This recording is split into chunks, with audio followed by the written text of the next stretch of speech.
المصطفى بحلى الكمال يحلى، الشمس تخجل وهو منها أضواء، النور منه مقسم ومجزى، قد زال ذاك الله نور إبراهيم، صلوا عليه وسلموا تسليما. وفيز يوم محمد، السلام عليكم ورحمة الله وبركاته. الحمد لله والصلاة والسلام على رسول الله وعلى آله وصحبه ومن والاه، أما بعد. Nimesimama kufuata amri, lakini yatosha ya kwamba mwenye macho haambiwi tazama. Kiangalia upande wa huku ni mashehe wanazuoni, na nikiangalia upande wa kulia kuna mashehe, kuna wanazuoni, lakini tukiwa tunaye hapa sahibul maqam al-allama al-mujahid al-kabir, mzee wangu, baraka yangu, Said Mubarak Tami yuko hapa. Inshallah na mimi nitatabaruku machache yale ambayo kwamba tumepata kutoka kwao. Ndugu yangu ambaye ni mdogo wangu, mtoto wa Sayyid Abdul Qadir, yeye ndiye aliyefungua katika upande wa wazungumzaji, na katika akafanya mukaddima mwanzo, kuna kipengele kinachosema fa in kulta badran fa huwa badrun mukammal wa in kulta shamsan fa hiya nuru Muhammad. Wakati nilivyokaa kumsikiliza, alisoma kipengele kama hiko kinachosema fa in kulta badran fa huwa badrun mukammal wa in kulta shamsan fa hiya nuru Muhammad. Na haya yanao ushahidi kwenye Qur'an.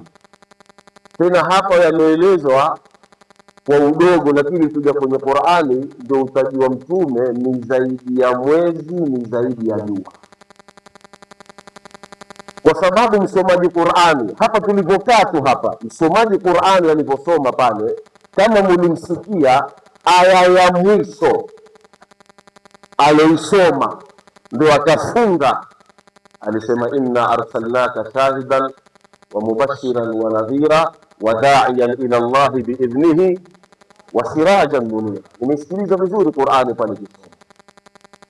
Sasa ukisoma aya hii ndio utajua kwamba mtume ni zaidi ya jua, ni zaidi ya mwezi. Kwa sababu tukija katika mwezi kwenye Qur'ani, Mwenyezi Mungu ameupa sifa yake kama ran munira, ndivyo ilivyosifiwa. Na ukija katika jua vile vile Mwenyezi Mungu ameisifu sirajan wa haja. Lakini angalia mtume Muhammad, Mwenyezi Mungu wakati alipomsifu alimwambia wadaiyan ila Allah biidhnihi wa sirajan munira. Sifa zote mbili akapewa mtume Muhammad, kwamba mtume ni sirajan na mtume ni muniran, ambao ni sifa zote hizi amepewa mtume Muhammad. Kwa hivyo yale aliyosema fa in kulta badran fa huwa badrun mukammal wa in kulta shamsan fa hiya nuru Muhammadin, ukiingia kwenye Qur'ani utaona ni zaidi ya hiyo.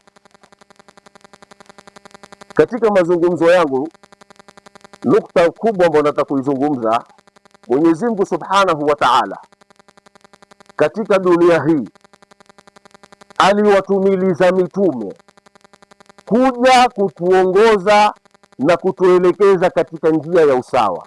Alikuja nabii baada ya nabii mpaka kuja kwa mtume wetu Muhammad. Baada ya mtume kuondoka, wakatuachia watu katika ardhi hii ambao ndio mawarithi wa kazi yao. Wa innal anbiyaa lam yuwarithu dinaran wala dirham innama warathu ilma. Mitumi hawakurithisha dinari, hawakurithisha pesa, walichorithisha wao ni elimu. Kwa hivyo wanazuoni ni mawarithi wa mitumi. Kwa kuwa wamerithishwa elimu, ni lazima hii elimu walichukua mahali wametalaki kutoka kwa nani? Kutoka kwa mtume. Je, mtume ametalaki kwa nani? Ametalaki ilmu yake kutoka kwa Sayyidina Jibril, na Sayyidina Jibril alayhi salam ametalaki kutoka kwa Allah subhanahu wa ta'ala. Kwa hivyo elimu ndio Alhabiba Said Muhdhar jana tulivyokuwa na yeye katika samai akatuambia kwamba elimu ni sanadi, elimu ni sanadi. Na haya akayazungumza hata Imam Muslim katika kitabu chake, ameweka mlango haswa, babun anna al-isnada min ad-dini.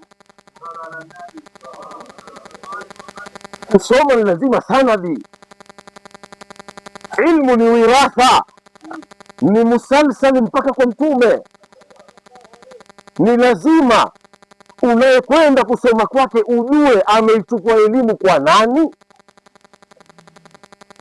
Na haya ndiyo mambo ambayo kwamba ukitaka baraka ndiyo hii. Wewe unaona kusoma, uhodari wa kusoma ni Google. Leo kuna watu shekhe mkubwa wanayemfuata, mwanachuoni mkubwa ni Sheikh Google. Mtu akisha kusema kwenye Google, siku ya pili atakuweka darasa kuwatolea makosa wanazuoni. Elimu shekhe mpaka upige goti ukasome. Elimu ni sanadi, kwa sababu kuna sanad talaki na kuna sanad suluki. Tunazungumza akhlakia, ni lazima uwe na adabu katika elimu. Kwa hivyo wanazuoni, kwa kuwa ni mawarithi wa mitumi, wanazuoni wamesifiwa kwenye Qur'ani kwa aya nyingi, tena kwa uzito wa hali ya juu. Yarfa'illahu alladhina amanu minkum walladhina utul ilma darajat inma yakhsha Allah min ibadihi alulama. Aya ni nyingi, lau tutasema tuanze aya moja baada moja kuitafsiri hatutazimaliza. Alafu tuje kwa Mtume Muhammad. Mtume sallallahu alaihi wasallam asema, fadlul alimi ala alabid kafadli alqamar ala sairi alkawakib. Mtume asema ukitaka kujua fadhila ya mwanachuoni na yule mcha Mungu mfanya ibada, yani yule mfanya ibada ambaye si mwanachuoni lakini ni mtu wafanya ibada yeye, huwezi kuwalinganisha hawa watu wawili. Mtume asema mfano wa mwanachuoni, ubora wake na yule mfanya ibada ni kama mfano wa mwezi na nyota. Akikusudia mwezi ni mwanachuoni na zile nyota ni wale wafanya ibada. Kisha katika riwaya nyingine Mtume sallallahu alaihi wasallam awaambia masahaba zake, fadlul alim ala alabidi kafadli ala adnakum. Maana yake ni nini? Mtume anawaambia ubora wa mwanachuoni na yule mfanya ibada ni kama mfano wangu mimi na nyinyi. Maana yake huwezi kumfananisha mtume na kiumbe yoyote. Basi pia uelewe, huwezi kumfananisha mwanachuoni na mtu yoyote.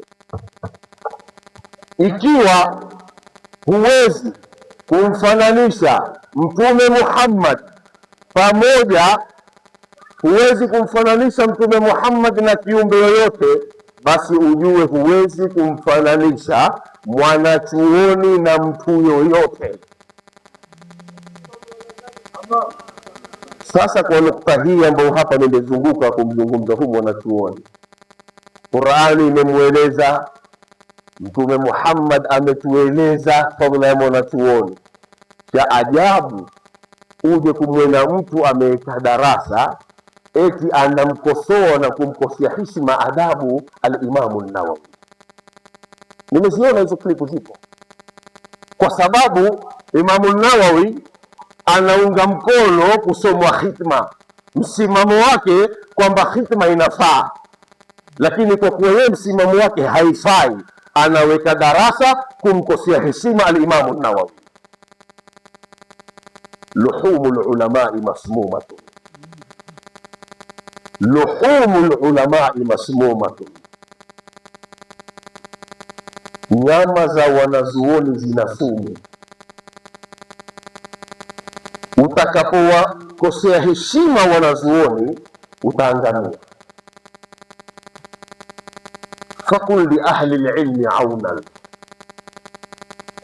fa in aadaitahum yawma fakhudh ma atak.